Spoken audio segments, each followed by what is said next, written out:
secondo e il terzo sono Masi e Melvin De Angelis, bravi. C'è un Inter e un'Italia, Gold della Zeugo. Vi mettete d'accordo voi due?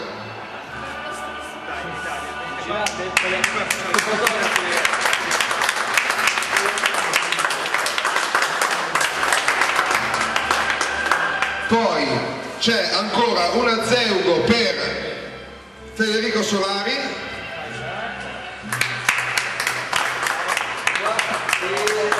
che anche lui è un under, anche se ha partecipato al torneo principale. Manuel Mastrantuono invece lo prima De Angelis. Vieni Marco. Direttamente Marco.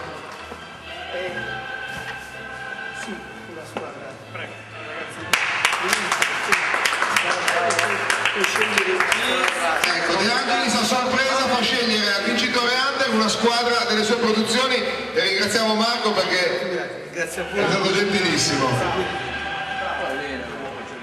Torneo di consolazione, secondo posto da Genova, Serra. Devi cominciare a scegliere loro, dice può scegliere. Vince il torneo di consolazione da Brescia. Forse dove era? No, Bergamo, prima che le tolgo. Vieni con me. Serra. Stella, non ti capisco più niente. C'è ancora qualcuno che ha partecipato ai quarti di finale del torneo principale? No, nessuno, perché c'era un premio ancora Ah, Solari. Un set di palline offerto dal Pozzo di San Patrizio e di Palex, che ringraziamo. Semifinalisti del torneo principale.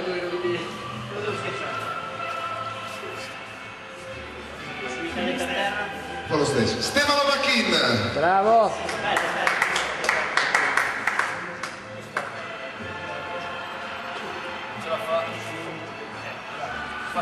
Secondo semifinalista.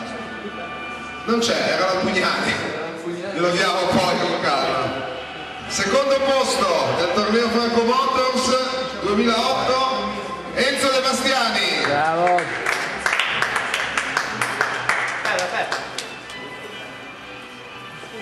Se poi Bacchin viene a fare una foto a Calonica meglio. Sei talmente veloce che puoi schiattare e andare là. Senza essere. La faccio io, dai.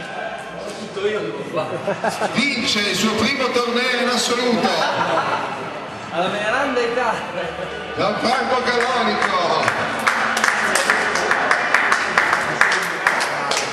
Grazie a tutti ragazzi, scusate solo un po' di ritardo, ma si attendete tutto e finita così. Speriamo di vedervi tutti all'Open 29 e 30 novembre.